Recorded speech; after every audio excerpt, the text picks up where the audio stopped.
আসসালামু আলাইকুম ওয়া রাহমাতুল্লাহি ওয়া বারাকাতুহু।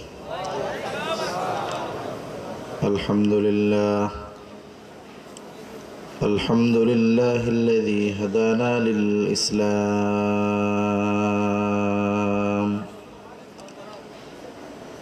আল্লাযী নাযালাল কুরআন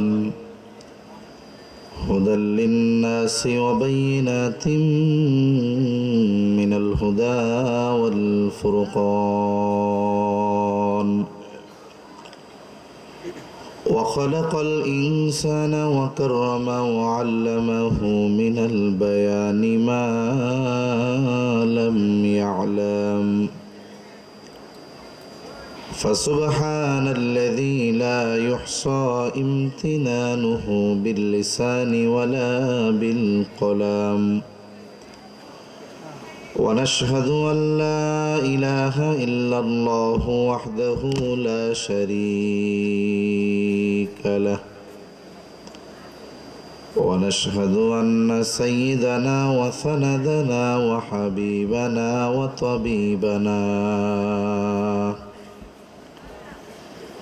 وأولانا ومولانا محمد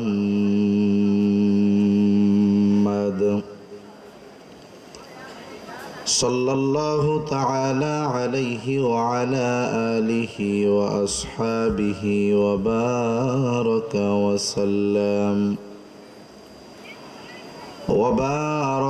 وسلم تسليما كثيرا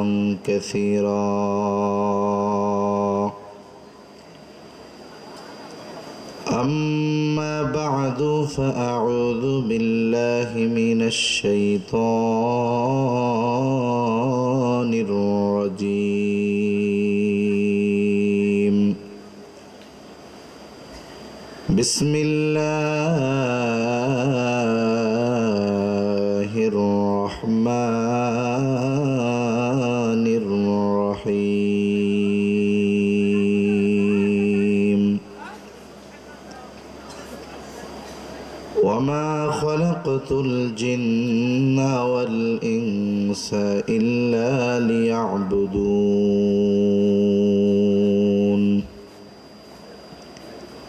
وقال تعالى اليوم أكملت لكم دينكم وأتممت عليكم نعمتي ورضيت لكم الإسلام دينا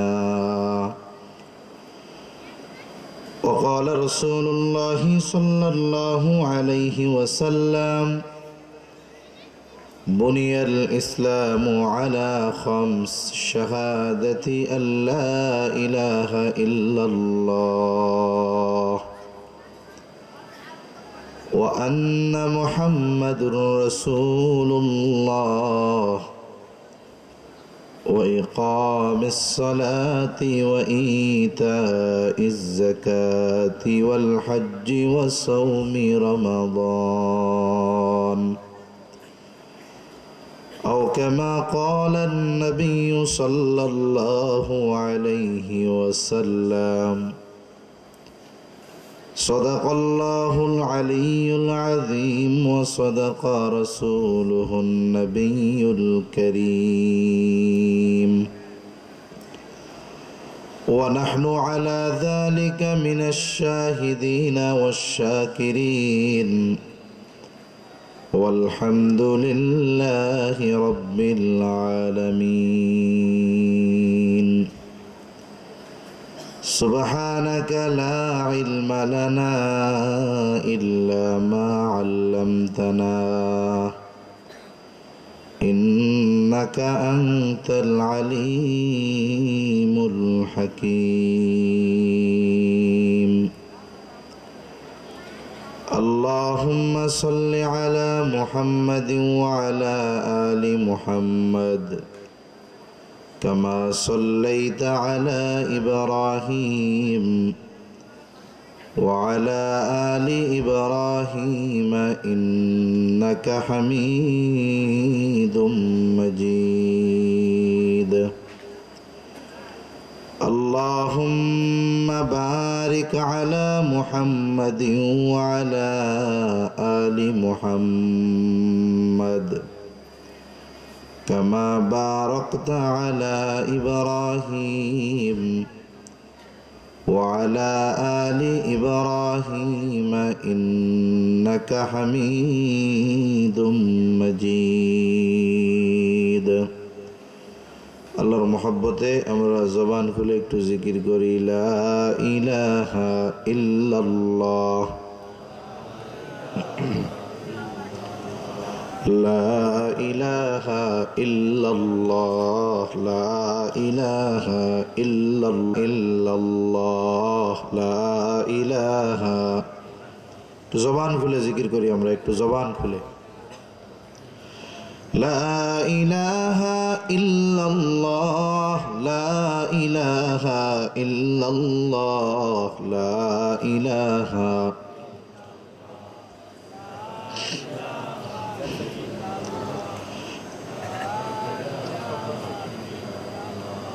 লা ইলাহা ইল্লাল্লাহ মুহাম্মাদুর রাসূলুল্লাহ সাল্লাল্লাহু আলাইহি ওয়াসাল্লাম। আলহামদুলিল্লাহ, ঐতিহ্যবাহী নাটোর জেলার অন্তর্গত গুরুদাসপুর থানাধীন, গুরুদাসপুর না বড়াইগ্রাম, এটা থানার নামটা দেন নাই কে, কি অসুবিধা ছিল দিতে?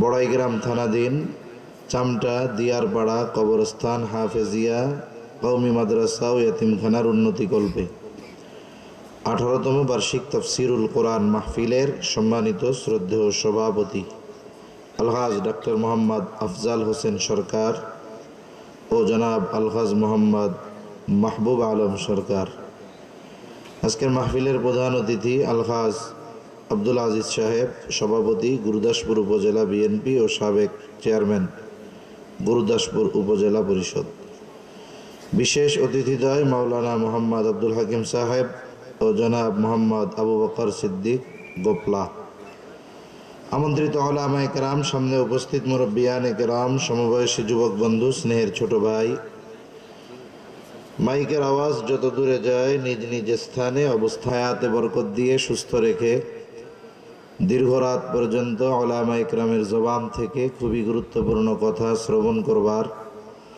আমাকেও আপনাদের খেদমতে কিছু কথা বলার তৌফিক যে মহান মনিব দান করেছেন, সে মহান মনিবকে খুশি করার জন্য মোহাব্বতের সাথে জবান খুলে অন্তর থেকে আমরা একবার কালিমাতুশ শুকর পাঠ করি আলহামদুলিল্লাহ।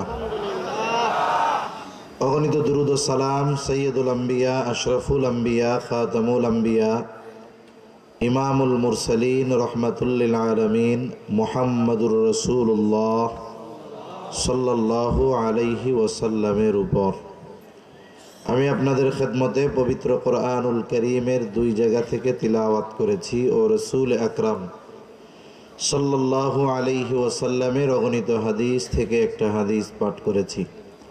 আল্লাহ তাআলার কাছে তৌফিক চাই, আল্লাহ তাআলা কিছু কথা বলার তৌফিক দেন যে কথাগুলো আমাদের সবার দুনিয়া এবং আখিরাতের জন্য কল্যাণকর হয়, সকলে বলি আমিন। যেহেতু রাত অনেক, মধ্যরাত 12টা বাজে, 5 মিনিট বাকি আমার ঘড়িতে। রাত বেশি হলে বেনামাজির কোনো টেনশন নাই, টেনশন হলো নামাজির, ঠিক কিনা বলেন? আমার মনে হয় এই জায়গায় আলহামদুলিল্লাহ কেউ বেনামাজি নাই, যদি থাকেন একটু হাত উঁচা করেন তো, হুজুর আমি বেনামাজি। কেউ আছেন? খাড়ান না, বেনামাজি কেউ নাই, জোরে কোন আলহামদুলিল্লাহ। একজন বেনামাজি, চিন্তা করেন খারাপ কাজ কোনটা জানেন? যেই কাজটা করার পরে মানুষের সামনে বলা যায় না।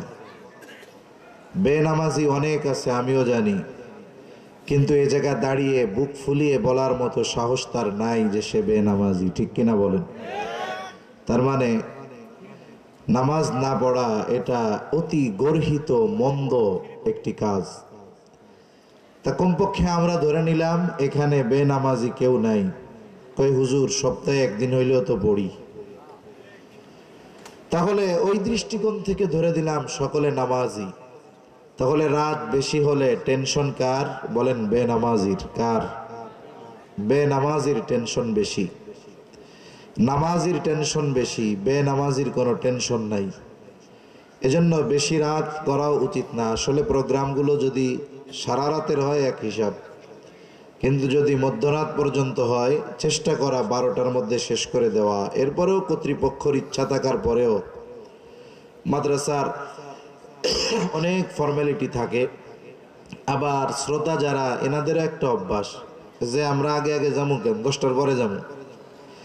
এই সব কিছু বিবেচনা করে সামনে এনে মাদ্রাসা পরিচালনা করার সহজার্থে অনেক মেহমানবৃন্দ আসেন। সব কিছু মিলে একটু রাত হয়েই যায়। এরপরেও অনুরোধ থাকবে, ভবিষ্যতে চেষ্টা থাকবে যে একটু দ্রুততার সাথে শেষ করার। কারণ আমাদের এই দেরির কারণে যদি একজন নামাজির নামাজ ছুটে যায় তাহলে গোটা দায়ভার আমাদের উপরে এসেও পড়বে, ঠিক কিনা বলেন? এজন্য আল্লাহ তাআলা অত্র প্রতিষ্ঠানের দায়িত্বশীল যারা আছেন, আল্লাহ তাআলা এনাদেরকে ভবিষ্যতে আরো সুন্দরভাবে, এমনিই তো সুন্দর আয়োজন, কত সুন্দর ব্যবস্থাপনা, ভবিষ্যতে আরো সুন্দরভাবে এই আয়োজন পরিচালনা করার তৌফিক আল্লাহ দান করেন, বলি আমিন। এরপরেও আপনারাও তো আলহামদুলিল্লাহ উত্তরবঙ্গের মানুষ, আপনারাও যখন দ্বীনের জন্য চাওয়া হয় ধারাবাহিকতার সাথে আপনারা দিতেই থাকেন। অনেক সময় দেখা যায় লোক এই জায়গায় যে কয়জন সেই হিসাবে মানুষের স্লিপ কাগজ আসে আরো বেশি। এটাও আল্লাহ তাআলার রহমত। দোয়া করি আল্লাহ তাআলা যারা দিয়েছেন, দিচ্ছেন, দোয়ার আগেও কিছু দেওয়ার নিয়ত করেছেন, আল্লাহ তাআলা সবার দানগুলো কবুল করুক, বলি আমিন। শাবান মাস চলতেছে, কি মাস জোরে বলেন? মসজিদের ইমাম নয়, মাদ্রাসার ছাত্র নয়, ওলামায়ে কেরাম নয়, এর মধ্যে কে আছেন যে আজকে কয় তারিখ কে বলতে পারবেন? একটু হাত উঁচা করেন তো। শাবানের কয় তারিখ? হ্যাঁ, কয় তারিখ? একজন 5 তারিখ কয়, আর একজন যে 6 তারিখ কইছে। চিন্তা করে 5 না 6। সূর্যাস্তের সাথে সাথে নতুন 1 তারিখ শুরু হয়, এটা আরবি হিসাবে। সেই হিসাবে সন্ধ্যা থেকে শুরু হয়েছে কয় তারিখ? 6 তারিখ। রমজান মাস চলে আসতেছে, হয়তো আর 23 দিন, যদি 30 দিন পূর্ণ হয় তো 24 দিন। কিন্তু যেহেতু গত মাস 30 দিনে গেছে, বেশিরভাগ সম্ভাবনা এই মাসটা 29 দিনে হওয়ার সম্ভাবনা আছে। আমরা আজকে থেকে এই তারিখগুলো গণনা করব।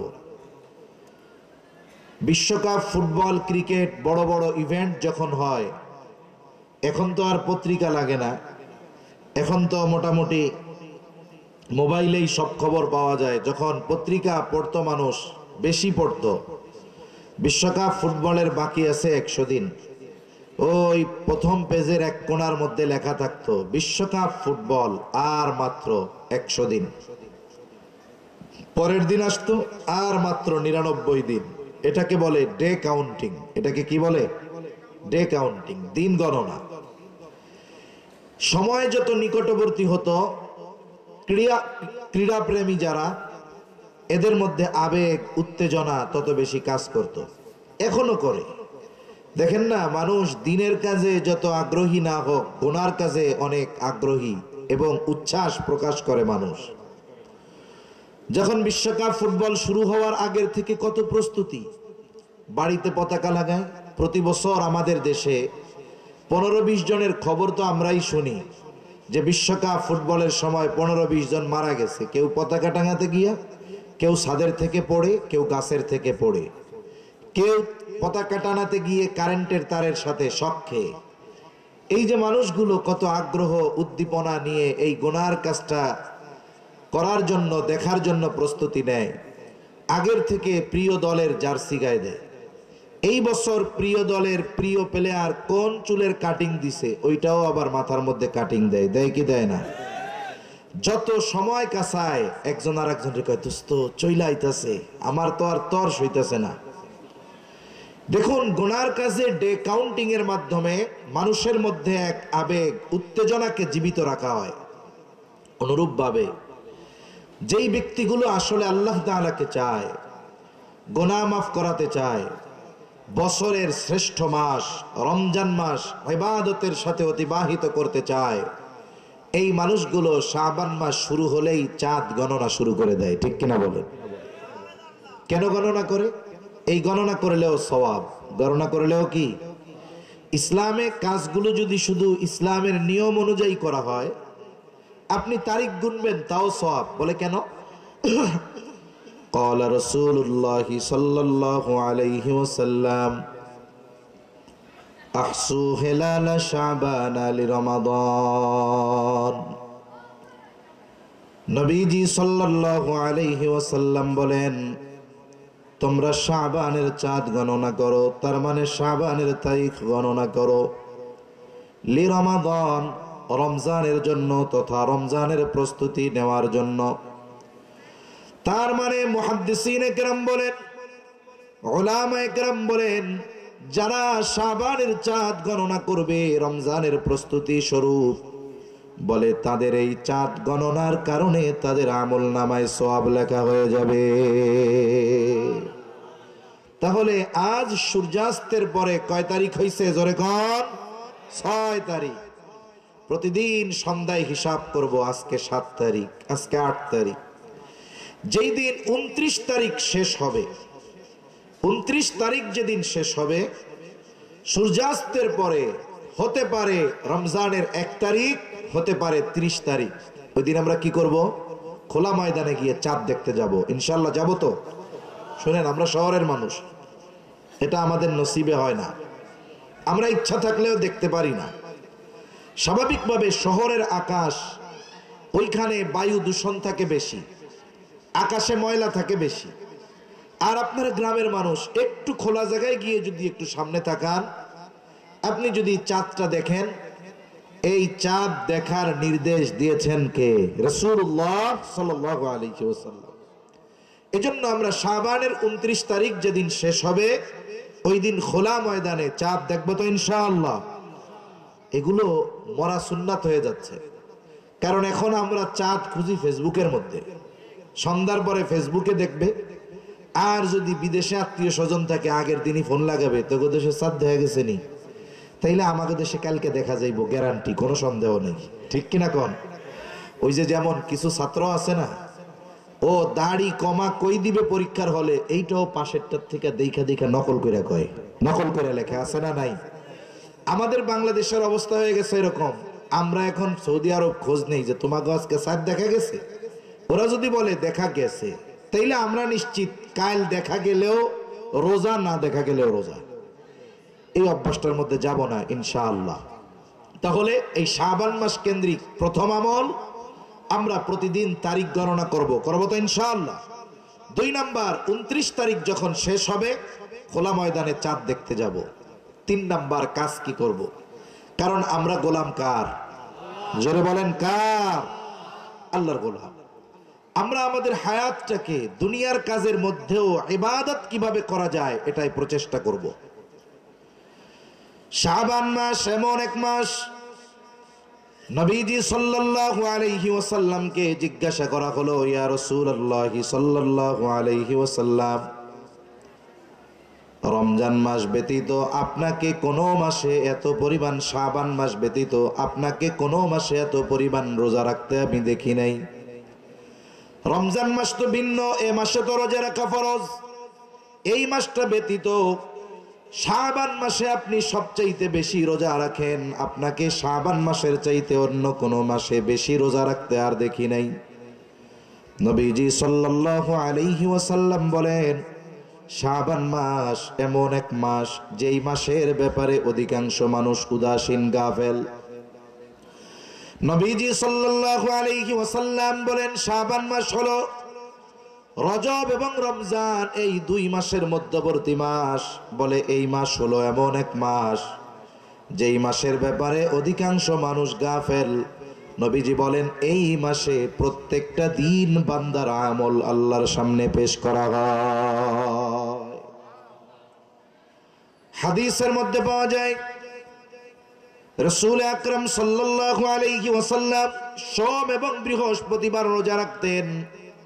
নবীজি সাল্লাল্লাহু আলাইহি ওয়াসাল্লামকে জিজ্ঞাসা করা হলো, ইয়া রাসূলুল্লাহ সাল্লাল্লাহু আলাইহি ওয়াসাল্লাম, আপনি কেন সোম এবং বৃহস্পতিবার রোজা রাখেন?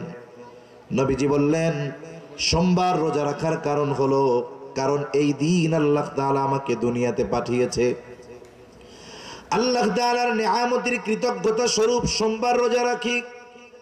বৃহস্পতিবার রোজা রাখার কারণ হলো, কারণ সপ্তাহের এই দিন বৃহস্পতিবার আল্লাহ তাআলার সামনে বান্দার আমল পেশ করা হয়। নবীজি বলেন আমি পছন্দ করি এটা, যে আমার আমল আল্লাহর সামনে পেশ করা হবে আর এই অবস্থায় আমি থাকবো রোজাদার। অন্যান্য সময় সপ্তাহে বৃহস্পতিবার আল্লাহর সামনে বান্দার আমল পেশ করা হয়, কিন্তু শাবান মাস শুধু বৃহস্পতিবার এমনটা নয়, বরং শাবান মাসের প্রতিদিন আল্লাহর সামনে বান্দার আমল পেশ করা হয়। নবীজি সাল্লাল্লাহু আলাইহি ওয়াসাল্লাম বলেন আমি এটা পছন্দ করি, আমি এটা ভালোবাসি যে আমার আমল আল্লাহ তাআলার সামনে পেশ করা হবে আর এমত অবস্থায় আমি থাকবো রোজাদার।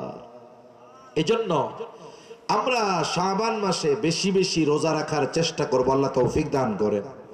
আরে ভাই, আষাঢ় শ্রাবণ মাসে রোজা গেছে, কত কষ্ট হয়েছে না?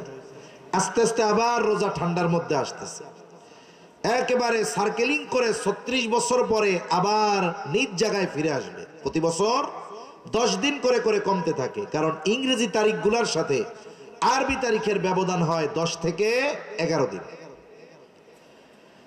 রাসূলুল্লাহ সাল্লাল্লাহু আলাইহি ওয়াসাল্লাম শাবান মাসে সবচাইতে বেশি রোজা রাখতেন। আবার রজব মাসের আগমন যখন ঘটতো, নবীজি সাল্লাল্লাহু আলাইহি ওয়াসাল্লাম দোয়া করতেন আল্লাহুম্মা বারিক লানা ফি রজব ওয়া শাবান ওয়া বাল্লিগনা রমাদান। নবীজি বলতেন আল্লাহ আপনি আমাদেরকে রজব এবং শাবানের বরকত দান করেন, আমাদেরকে রমজান পর্যন্ত পৌঁছায়া দেন। আমরাও এই দোয়াটা বেশি বেশি আল্লাহ তাআলার কাছে করব। সাথে সাথে আমাদের সালাফগণ, অতীতের বড় বড় মনীষীগণ রমজান আসার আগেই রমজানের প্রস্তুতি নেওয়া শুরু করে দেন, কারণ প্রত্যেকটা জিনিস যদি মূল ইভেন্টে কেউ ভালো পারফরমেন্স করতে চায় অবশ্যই অবশ্যই আগের থেকে প্রস্তুতি নেওয়ার দরকার আছে না নাই? যে কোনো জিনিস হোক, সেটা ইসলামিক হোক আর অন ইসলামিক হোক।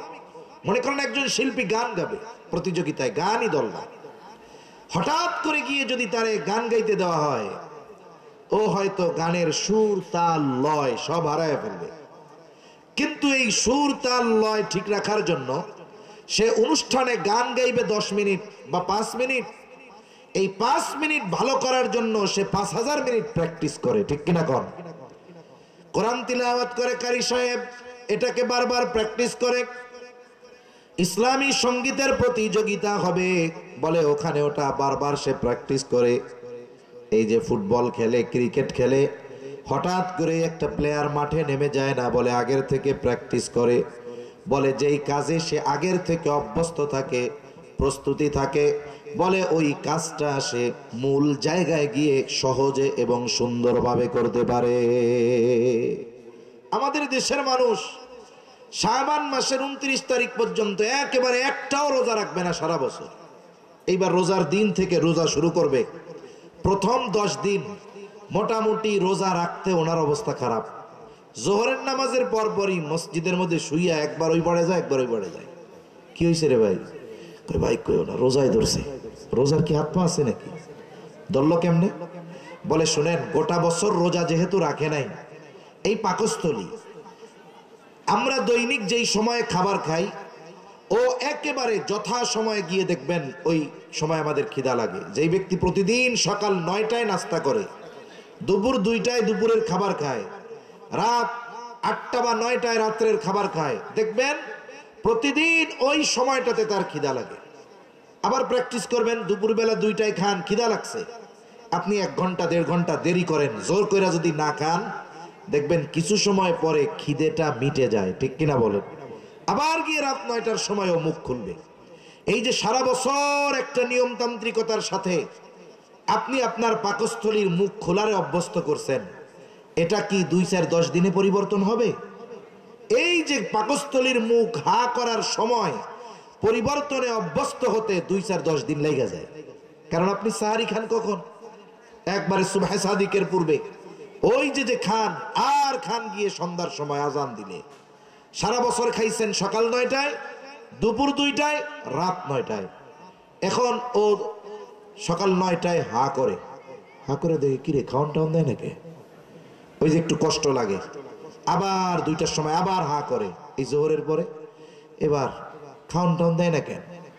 আবার গিয়ে সে যখন ইফতারের পরে তখন আবার রাত 9টার সময় আবার হা করে, কিরে খাওয়ান দেয় না কেন। এই যে যখন অভ্যাসটা আস্তে আস্তে পরিবর্তন হয়, বলে এটা হতে 8-10 দিন লেগে যায়। এজন্য হঠাৎ করে যখন কেউ রোজা রাখা শুরু করে তার জন্য প্রথম কয়েকদিন রোজা রাখা কষ্টকর হয়ে যায়। কিন্তু ওই ব্যক্তি যদি রজব থেকে শাবান মাস থেকেই যদি যথাযথভাবে প্রস্তুতি নিত, তাহলে রোজার মাসে শুরু থেকেই যথাযথ চাঞ্চল্যতার সাথে উদ্দীপনার সাথে সে রোজা রাখতো, তার কষ্ট হতো না, তারাবি পড়তে গিরা মাজা ব্যথাইতো না। ঠিক কিনা বলেন? এজন্য এখন থেকে প্রস্তুতি নিবে তো ইনশাআল্লাহ। আল্লাহ আমাদের তৌফিক দান করেন, সকলে বলি আমিন। আমি যে আয়াত দ্বয় আপনাদের খেদমতে তিলাওয়াত করেছি, উক্ত আয়াতের মধ্যে আল্লাহ তাআলা আমাদেরকে জানিয়ে দেন। আল্লাহ তাআলা বলেন, اليوم أكملت لكم دينكم وأتممت عليكم نعمتي ورضيت لكم الإسلام دينا। আল্লাহ রাব্বুল আলামিন বলেন, আজকে আমি তোমাদের জন্য তোমাদের দিন, তোমাদের জীবন ব্যবস্থাকে পূর্ণ করে দিলাম। ওয়া আতমামতু আলাইকুম নি'মাতি, আমার নেয়ামত সমূহ তোমাদের জন্য পূর্ণ করে দিলাম। ওয়া রাদিতু লাকুমুল ইসলাম দীনা, আল্লাহ তাআলা বলেন ইসলামকে তোমাদের জন্য জীবন ব্যবস্থা হিসাবে মনোনীত করলাম। তাহলে আল্লাহ রাব্বুল আলামিন আমাদেরকে এক জীবন ব্যবস্থা দিয়ে এই দুনিয়াতে আল্লাহ তাআলা পাঠিয়েছেন। বলে যেই মানুষগুলো আল্লাহর মনোনীত এই জীবন ব্যবস্থার উপরে নিজেদেরকে পরিচালনা করে, বলে এই মানুষগুলোই হলো আল্লাহর খাঁটি গোলাম। এই দুনিয়াতে মানুষ যদি মানুষের গোলামি করে তার মূল্য কমে যায়, আর যদি মানুষ আল্লাহর গোলামি করে তাহলে আল্লাহ তাআলা দুনিয়া আখিরাতে তার দাম আল্লাহ বাড়ায় দেয়। গোলামের কাজ কি? গোলামের কাজ হলো বিনা শর্তে মনিবের সব হুকুম মেনে নেওয়া। চাকর যে চাকরি করে মনিবের সাথে তার অনেক শর্ত থাকে, কিন্তু গোলামের মনিবের সাথে কোনো শর্ত নাই, বরং একজন গোলাম বিনা শর্তে নির্দ্বিধায় সমস্ত হুকুম মেনে নিতে বাধ্য। ঠিক কিনা বলেন? তাহলে আমরা কার গোলাম? এ কথাও আল্লাহ তাআলা কোরআনুল কারীমের মধ্যে বলেন, ওয়ামা খালাকাতুল জিন্না ওয়াল ইনসা ইল্লা লিয়াবুদুন।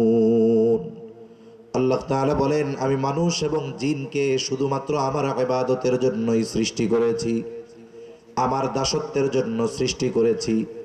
আর দাসত্বকে কে করে? বলে যে দাস, যে গোলাম, সেই আল্লাহর গোলামি করে, দাসত্ব করে। আর আমরা হলাম আল্লাহর গোলাম, আমরা হলাম আল্লাহর দাস। এই গোলাম হওয়ার মধ্যে কোনো ব্যর্থতা নাই, লজ্জার কোনো কিছু নাই, বরং যে ব্যক্তি আল্লাহর যথাযথ গোলামি করতে পারে আল্লাহ তাআলার কাছে তার দাম, সম্মান তত বেশি বেড়ে যায়। আমরা যে আল্লাহর বান্দা, আল্লাহর দাস, আল্লাহর গোলাম, এই পরিচয় দিতে আমাদের কোনো লজ্জা আছে? লজ্জা নাই। কিন্তু আমাদের আল্লাহর প্রকৃত পক্ষে গোলামি করার ক্ষেত্রে আমরা অনেক পিছিয়ে গেছি। মুখ দিয়ে যদিও বলি আমরা আল্লাহর গোলাম, কিন্তু গোলামি করি অপর মানুষের। ঠিক কিনা বলেন? মানব রচিত জীবন ব্যবস্থার দাসত্ব আমরা গ্রহণ করে নিয়েছি, অথচ আল্লাহ সুবহানাহু ওয়া তাআলা আমাদের জন্য এক পরিপূর্ণ জীবন বিধান, সংবিধান, কোরআন দিয়েছেন কি দেন নাই? আমরা এটা মুখে বলি, কিন্তু বাস্তব জীবনে এটা প্রয়োগের প্রচেষ্টা আমাদের নিতান্তই কম। এজন্য যদি আমরা কোরআন মেনে চলি, কোরআন সুন্নাহর আলোকে আমাদের জীবনকে সুসজ্জিত করি, তাহলে এই প্রকৃত গোলামি হবে কার? জোরে বলেন কার? এই পৃথিবীতে গোলামির পরিচয় দিতে আল্লাহর গোলাম হিসাবে পরিচয় দিতে হীনমন্যতায় ভোগার কোনো সুযোগ নেই। কারণ প্রত্যেকটা নবী রাসূল ওনারা নিজেদেরকে আল্লাহর গোলাম বলে পরিচয় দিয়েছেন। আমার আপনার নবী পরিচয় দিয়েছেন। শুধু তাই না, এই পৃথিবীর আল্লাহ তাআলার অন্যতম এক নিদর্শন হযরত ঈসা আলাইহিস সালাতু ওয়াস সালাম। আল্লাহ তাআলা তাকে পিতাবিহীন দুনিয়াতে পাঠিয়েছেন। যখন তিনি দুনিয়ায় ভূমিষ্ঠ হলেন, আল্লাহ তাআলা মারিয়াম আলাইহিস সালামকে আদেশ দিলেন, যাও তুমি তোমার সম্প্রদায়ের কাছে যাও। তার কাছে যখন সম্প্রদায়ের কাছে ছোট বাচ্চা কোলে নিয়ে মারিয়াম আলাইহিস সালাম হাজির, ওনার সম্প্রদায়ের মানুষ দুই ভাগে বিভক্ত হয়ে গেল। কয় ভাগে? জোরে বলেন। এক ভাগ মারিয়াম আলাইহিস সালামকে অপবাদ দিচ্ছে। তারা মারিয়াম আলাইহিস সালামকে ব্যভিচারিণী বলতে চায়, কারণ তারা চিন্তা করতেছে যার বিবাহ হয় নাই, স্বামী নাই, তার তো যদি সন্তান হয় এটা নিশ্চয়ই খারাপ মেয়ে। আর এক গ্রুপ বলতে চায় মারিয়াম তো পুত পবিত্র একজন নারী, কোনো পুরুষের সংস্পর্শে যায় নাই, তাহলে তার এই সন্তান যেন তেন সন্তান নয়, এটা তাইলে আল্লাহর সন্তান হবে। নাউজুবিল্লাহ বলেন।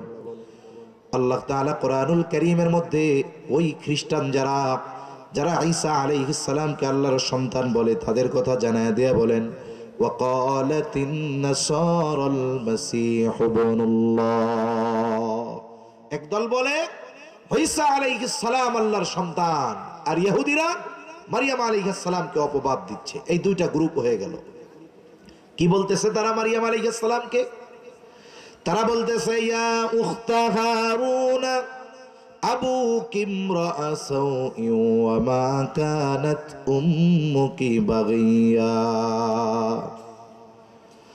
হে হারুনের ভগ্নী, মা কানা আবুকি ইমরাআ সাউইন ওয়া মা কানাত উম্মুকি বাগিয়া। তোমার পিতা তো খারাপ কেউ না, তোমার মাও তো কোনো খারাপ মহিলা নয়। তার মানে তারা বলতে চায় সন্তান তুমি পাইলা কোথায়? আল্লাহ তাআলা নির্দেশ দিয়েছে, ও মারিয়াম, ওরা যতই কথা বলুক না কেন তুমি চুপ থাকবা, কোনো কথা বলবা না। এইবার মারিয়াম আলাইহিস সালাম কি করলেন? ফাআশারাত ইলাইহি, ইশারা দিয়ে দিলেন যে আমারে কিছু জিজ্ঞাসা করো না, আমার কোলের যে শিশু তাকে জিজ্ঞাসা করো। বলেন তো, 1-2 দিনের বাচ্চা এটা কি কথা বলতে পারে নাকি? জোরে বলেন, পারে নাকি? কিন্তু আল্লাহ যদি চায় দোলনার শিশু, কোলের শিশু কথা বলতে পারবে, এটা সম্ভব কি সম্ভব নয়? এই বিশ্বাস আমাদের থাকতে হবে আল্লাহর প্রতি, যে বলতে পারে না, কিন্তু আল্লাহ যদি বলাতে চায় এটা আল্লাহর জন্য সম্ভব, কোনো ব্যাপার না।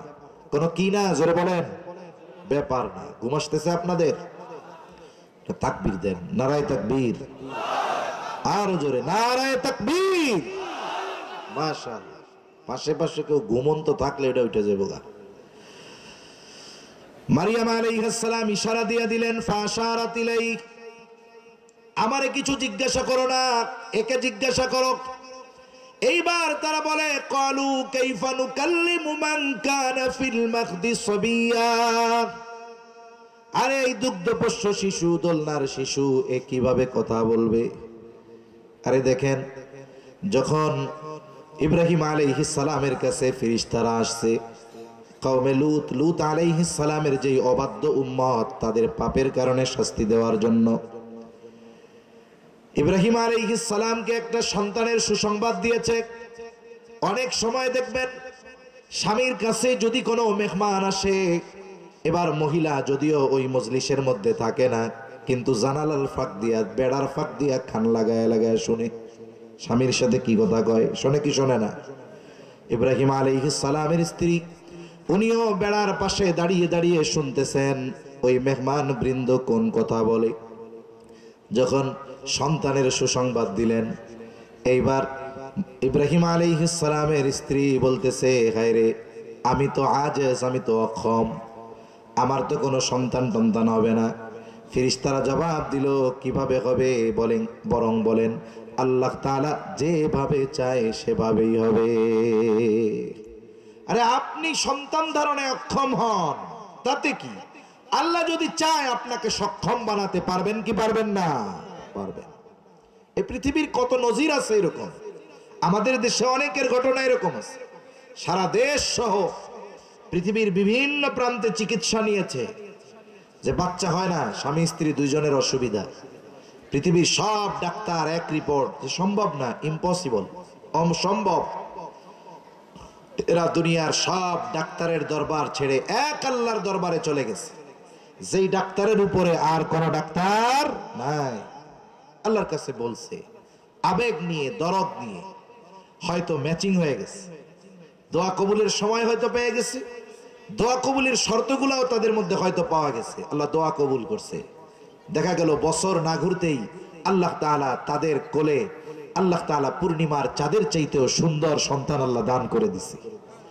এজন্য আল্লাহ যদি চায় সবকিছু সম্ভব, ঠিক কিনা বলেন? কত কিছুই তো অসম্ভব মনে করছেন 1 বছর আগে, 7 মাস আগে, চিন্তাও করি নাই। যদি কেউ স্বপ্নে দেখতো ওই দল ক্ষমতায় নাই, এই অবস্থা হয়েছে, আপনাদের এই বড়াইগ্রাম থানার ওসির কাছে গিয়া যদি ওই সময় কইতো যে বাইরে আমি তো একটা স্বপ্নে দেখছি। কি স্বপ্ন? স্বপ্নে দেখছি যে আগামী 2025 সালে এই দল আর ক্ষমতায় থাকবে না। আপনারে জেলখানায় বইরা কইতো স্বপ্ন দেখছস, অন্য কিছু দেখতে পারোস নাই। তার মানে এই স্বপ্ন দেখলেও শাস্তি পাওয়া লাগতো, ঠিক কিনা বলেন? কিন্তু আল্লাহ তাআলা ওটাকেও বাস্তবে পরিণত করে দিয়েছেন। এজন্য আল্লাহ তাআলার ব্যাপারে আমাদের সর্বোচ্চ বিশ্বাসী হওয়ার দরকার আছে না নাই? এটা আমাদের জন্য শিক্ষা। হাজার হাজার বছর আগে ফেরাউনের পতনের মাধ্যমে আল্লাহ তাআলা গোটা মানব জাতির জন্য শিক্ষণীয় হিসাবে ফেরাউনের দেহকে আল্লাহ হেফাজত করেছিলেন। কোরআনুল কারীমে কথা আছে না নাই? সূরা ইউনূসের মধ্যে আছে 11তম পারায়। আল্লাহ তাআলা আমাদের জন্য এই শিক্ষা দিয়েছেন, ভবিষ্যতে যারা ক্ষমতার মসনদে বসবে, অতীতের জালেমের পতন এটা যারা দেখেছে, এটাও তাদের জন্য শিক্ষা, ঠিক কিনা বলেন? মনে রাখতে হবে, আপনি যদি অতীত থেকে শিক্ষা গ্রহণ না করেন, আপনি সুদৃঢ় মজবুত ভবিষ্যৎ গড়তে পারবেন না।